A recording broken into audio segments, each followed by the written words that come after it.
क्या कोई इंसान उस देश में वापस जाना चाहेगा जहां उसके नाम पर 150 से ज़्यादा केस दर्ज हों? क्या कोई नेता उस सरजमी पर कदम रखना चाहेगा जहां की इंटरनेशनल क्राइम्स ट्रिब्यूनल ने उसे मौत की सज़ा सुना दी हो? आम इंसान के लिए इसका जवाब ना होगा, लेकिन बांग्लादेश की पूर्व प्रधानमंत्री शेख हसीना ने कुछ ऐसा ऐलान किया जिसने पूरी दुनिया की राजनीति में खलबली मचा कर रख दी। भारत में रह रही शेख हसीना ने साफ कह दिया है कि उन्हें मौत का कोई खौफ नहीं है और वे दिसंबर 2026 में स्वदेश यानी कि बांग्लादेश वापस जाएंगी। नवंबर 2025 में आईसीटी द्वारा 2024 के छात्र आंदोलन के दौरान 1400 लोगों की जान गई थी। यह आरोप लगाया गया था, उन्हें सजाए मौत सुनाई गई थी। वहां पर मौत का साया सिर पर मंडरा रहा है, फिर भी वो वापसी के लिए अड़ी हुई हैं। लेकिन यहाँ सबसे बड़ा सवाल तो ये है कि वो लौट क्यों रही हैं, वो भी दिसंबर को ही क्यों चुना गया। सबसे बड़ा रहस्य यहीं छिपा हुआ है, दिसंबर शब्द में। आज के इस वीडियो में हम बांग्लादेश के इतिहास के उन पन्नों को पलटेंगे जो बताते हैं कि शेख हसीना दिसंबर के बीच आखिर रिश्ता क्या है। वीडियो काफ़ी रोचक है, दिलचस्प है, इसलिए लास्ट तक जरूर देखिएगा। नमस्कार, आपके साथ मैं पल्लवी रविंद्र सिंह। दिसंबर के रहस्य को समझने से पहले हमें आज के हालात समझने होंगे। 2024 का वो खूनी छात्र आंदोलन तो आपको याद ही होगा, जिसने बांग्लादेश की सड़कों को युद्ध के मैदान में बदल दिया था। तकरीबन 1400 जानें गईं और इसी दमनकारी नीति के चलते शेख हसीना को सत्ता गंवानी पड़ी, उन्हें भारत आना पड़ा। नवंबर 2025 में बांग्लादेश के इंटरनेशनल क्राइम ट्रिब्यूनल ने अपना ऐतिहासिक फैसला सुनाया। उन्हें इन मौतों का जिम्मेदार माना गया और मौत की सजा शेख हसीना को सुनाई गई। आज उन पर 150 से ज़्यादा संगीन मामले दर्ज हैं बांग्लादेश में। ऐसे में किसी भी नेता का करियर खत्म मान लिया जाता है, लेकिन आवामी लीग की प्रमुख शेख हसीना की मिट्टी कुछ और ही है। उन्होंने डंके की चोट पर कहा कि वो स्वदेश लौटेंगी और इसके लिए उन्होंने जिस महीने की तरफ इशारा किया वो है दिसंबर 2026। आखिर दिसंबर ही क्यों? इसका जवाब छुपा है आज से दशकों पीछे। पहले साल 1971 में दिसंबर का महीना शेख हसीना और पूरे ही बांग्लादेश के लिए आज़ादी का महीना था। याद कीजिएगा, 16 अगस्त का दिसंबर का महीना 1971 का वो ऐतिहासिक दिन, यही वो दिन था जब भारतीय सेना के अदम्य साहस और मुक्ति बाहिनी के संघर्ष के सामने पाकिस्तानी सेना ने घुटने टेक दिए।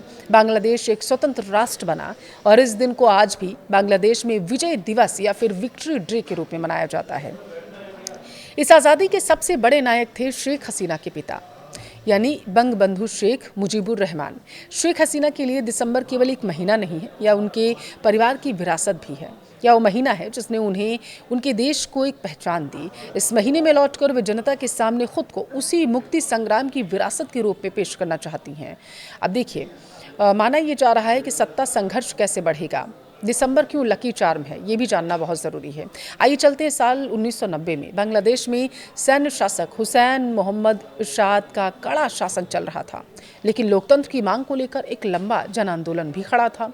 इस आंदोलन की कमान जिन हाथों में थी, उनमें सबसे प्रमुख हाथ शेख हसीना और उनकी पार्टी आवामी लीग का था। भारी दबाव के बीच दिसंबर 1990 में सैन्य शासन इरशाद को इस्तीफा देना पड़ा और इसे बांग्लादेश में लोकतंत्र की वापसी का प्रतीक माना गया। फिर आया साल 2008। शेख हसीना ने कई राजनीतिक उतार चढ़ाव देखे अपने जीवन में, लेकिन दिसंबर 2008 के आम चुनाव में आवामी लीग ने ऐसी आंधी चलाई कि विरोधी इस आंधी में उड़ गए, उनका सुपड़ा साफ हो गया, उन्हें भारी बहुमत मिला। शेख हसीना एक बार फिर से प्रधानमंत्री की कुर्सी पर काबिज हो गई। इसे उनकी सियासी जिंदगी का सबसे बड़ा टर्निंग पॉइंट, कमबैक माना गया। तो अब आप समझ गए होंगे कि आखिर शेख हसीना के लिए दिसंबर का महीना इतना खास क्यों है। 1971 देश की आज़ादी, 1990 लोकतंत्र की बहाली, 2008 सत्ता में महावापसी, ये तीनों बड़ी घटनाएं दिसंबर में ही हुई थीं। आवामी लीग और खुद शेख हसीना के लिए यह महीना ऐतिहासिक रूप से शुभ और एक टर्निंग पॉइंट के तौर पर देखा जाता है। आज जब उनके सामने मौत की सज़ा का साया है, सत्ता जा चुकी है, विरोधियों का कब्जा है, तब भी वो प्रतीकात्मक रूप से इसी महीने को अपनी वापसी के लिए चुन चुकी हैं। यह एक साइकोलॉजिकल मास्टर स्ट्रोक भी हो सकता है, अपनी जनता को यह याद दिलाने का कि दिसंबर में वे हमेशा जीती हैं। हालांकि शेख हसीना ने यह भी साफ कर दिया है कि अभी कोई अंतिम फैसला उनकी तरफ से नहीं लिया गया है, ये सिर्फ अनुमान है, इशारा है, तारीख बदल भी सकती है, लेकिन क्या महीना बदलेगा, ये भी अपने आप में सस्पेंस है। देखिए, उनका बयान है कि बांग्लादेश की राजनीति में एक नया तूफान आ जाएगा, लेकिन इस बीच आपके मन में ये सवाल आया होगा कि आखिर ऐसा क्या हुआ कि शेख हसीना को विरोध का सामना करना पड़ा, जिनके पिता ने उस देश को आज़ादी दिलाने में अपना हाथ आगे बढ़ाया हो। जो सबसे बड़ी पार्टी मानी जाती हो, क्या हुआ कि उसे अपना ही देश छोड़ना पड़ गया? ये भी आपके मन में सवाल आया होगा, तो इसे भी जानना ज़रूरी है। देखिए, माना ये जाता है क्या शेख हसीना सच में दिसंबर 2026 में बांग्लादेश लौटेंगी? ये लोग अब इस बीच पूछ रहे हैं और मैं आपको बताऊंगी कि आखिर इसके पीछे के महत्वपूर्ण कारण क्या है। क्या वो इतिहास रचेंगी? क्या उनकी तरफ से कोई इस बारे में भी बयान सामने आएगा? ये भी देखने वाली बात होगी। सबसे पहले मैं आपको साल 2024 में लेकर चलूंगी। जून के महीने बांग्लादेश के हाई कोर्ट ने सरकारी नौकरियों में 30% आरक्षण को एक बार फिर से लागू करने का आदेश दिया था। यह आरक्षण 1971 के मुक्ति संग्राम के स्वतंत्रता सेनानियों के परिजनों के लिए था। अब देखिए, बांग्लादेश में युवाओं के बीच पहले से ही बेरोजगारी और महंगाई का भारी गुस्सा था। छात्रों का यह मानना था कि यह कोटा केवल शेख हसीना की पार्टी यानी कि आवामी लीग के समर्थकों को फायदा पहुंचाने के लिए लाया गया। छात्रों का आंदोलन यहीं से शुरू हो गया। बिल्कुल शांतिपूर्ण आंदोलन था। वे केवल मेरिट बेस्ड सिस्टम की मांग कर रहे थे और इसके बाद माहौल अचानक से बदल गया। और जब माहौल बदला, हिंसा, उपद्रव, आगजनी की खबरें हमने देखी। माहौल जो बदला वो अंतर्राष्ट्रीय मीडिया में भी खबरों में चर्चा का विषय बन गया। विवादित टिप्पणियों का दौर शुरू हुआ। सवाल उठाया गया कि अगर स्वतंत्रता सेनानियों के पोते पोतियों को आरक्षण नहीं मिलेगा तो क्या रजाकारों यानी 1971 में पाकिस्तान का साथ देने वाले गद्दार के पोते पोतियों को मिलेगा? इस रजाकार शब्द ने छात्रों के गुस्से में घी डालने का काम कर दिया था। एक कहते नहीं कि वो शांतिपूर्ण प्रदर्शन कर रहे थे और कोई ऐसा बयान आ गया कि उन्होंने कहा ये कैसे बोला जा सकता है, हम तो आराम से प्रदर्शन कर रहे थे। रजाकार शब्द, छात्र सड़कों पर उतर आए, कहने लगे कि तुम कौन होते हो हमें रजाकार कहने वाले? रजाकार किसने कहा, किसे कहा जाता है? तानाशाह ने कहा। सरकार ने इस आंदोलन को दबाने के लिए ताकत का इस्तेमाल किया। सरकार को लगा कि एक बयान है आ गया, अब दबाया जा सकता है। पुलिस, आवामी लीग की छात्र शाखा छात्र लीग ने प्रदर्शनकारियों पर कड़ा रुख अपना लिया। इंटरनेट सेवाएं पूरी तरीके से बंद कर दी गई। कर्फ्यू लगा दिया गया पूरे देश में। लेकिन दमन जितना बढ़ा, आंदोलन उतना ज़्यादा विकराल होता गया। तकरीबन 300 से ज़्यादा लोगों की मौत हो गई। जुलाई के अंत तक जो आंदोलन सिर्फ नौकरी में कोटा सुधार की मांग से शुरू हुआ था, वह शेख हसीना के इस्तीफे की एक सूत्री मांग में बदल गया। इसे नाम दिया गया असहयोग आंदोलन। 5 अगस्त 2024 की सुबह लाखों प्रदर्शनकारियों ने लॉन्ग मार्च टू ढाका का आह्वान किया। कर्फ्यू के बावजूद भीड़ प्रधानमंत्री आवास गढ़ भवन की तरफ बढ़ने लगी। उस भीड़ को कोई कंट्रोल नहीं कर सकता था, कोई रोक नहीं सकता था। उस भीड़ के आगे हर बल नतमस्तक होता हुआ नजर आया।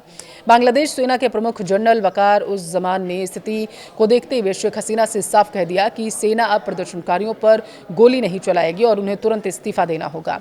सेना ने उन्हें अपना बोरिया बिस्तर समेटने के लिए सिर्फ 45 मिनट का समय दिया। जब भीड़ गढ़ भवन के मुख्य दरवाजे को तोड़ने वाली थी, शेख हसीना ने अपने पद से इस्तीफा दे दिया। अपनी बहन शेख रेहाना के साथ वे तुरंत एक सैन्य हेलीकॉप्टर में सवार होकर ढाका के करीब स्थित कुरिमतुलो एयरबेस पहुंच गई। वहां बांग्लादेश वायुसेना का एक जो सुपर हरकुलिस सैन्य परिवहन विमान था वो उनका इंतजार कर रहा था और इसी के साथ वो विमान ने उड़ान भरी और भारतीय वायुसेना में वो प्रवेश कर गई। भारतीय वायुसेना और सुरक्षा एजेंसियों को इसकी पहले से ही जानकारी दे दी गई थी। सुरक्षा के लिए भारतीय फाइटर जेट्स ने भी उनकी उड़ान पर नजर रखी। 5 अगस्त 2024 की शाम यह सैन्य विमान उत्तर प्रदेश के गाजियाबाद में स्थित जो हिंडन एयरबेस है वहां पर सुरक्षित तरीके से लैंड हो गया था। एयरबेस पर भारत के राष्ट्रीय सुरक्षा सलाहकार यानी कि एनएसए अजीत डोभाल खुद वहां पहुंचे हुए थे। शेख हसीना का स्वागत करने के लिए उनकी सुरक्षा का पूरी तरीके से ध्यान रखा गया था। उधर ढाका में उनके निकलते ही भीड़ उग्र हो गई। गढ़ भवन पर उसने कब्जा कर लिया। प्रदर्शन होने लगे वहां पर। वो तस्वीरें आपने भी देखी होती। अब वहां से जो सामान लूटपाट की खबरें सामने आई, अंदर का जितना सामान था, जिसने जो पाया वही लूटा गया। यहाँ तक शेख हसीना के कपड़े तक वहाँ से जो अंगवस्त्र थे वो भी लूटे गए थे। वो भी तस्वीरें सोशल मीडिया पर बहुत ज़्यादा वायरल हुई थी। बंगबंधु शेख मुजीबुर रहमान की मूर्तियों को तोड़ा गया। ये सबसे हैरान करने वाली घटना थी। जिस देश की आज़ादी में उनका सबसे ज़्यादा योगदान था, सोचिए उनकी मूर्ति को तोड़ा जा रहा था। भारत के विदेश मंत्री एस जयशंकर ने संसद में स्पष्ट किया था कि शेख हसीना बहुत ही कम समय के नोटिस पर बेहद आपातकालीन स्थिति में भारत आई थी। भारत ने अपने पड़ोसी देश के प्रमुख को मानवीय आधार आधार पर शरण और सुरक्षा दी थी। एक समय जो बांग्लादेश की सबसे ताकतवर नेता थी, उन्हें महज कुछ घंटों के भीतर ही अपना सब कुछ, अपना देश छोड़कर किसी दूसरे देश में शरण लेनी पड़ी, वहाँ शरणार्थी बनना पड़ा। यह घटना दुनिया भर के हुक्मरानों के लिए एक बड़ा सबक है। जब जनता का सब्र टूटता है तो बड़ी से बड़ी सरकारें ताश के पत्तों की तरह बिखर जाती हैं। क्या शेख हसीना के इस तरह जाने से बांग्लादेश में शांति बहाल हो पाई थी? इस पूरे घटनाक्रम पर आपकी राय क्या है, मुझे कमेंट में ज़रूर बताइएगा।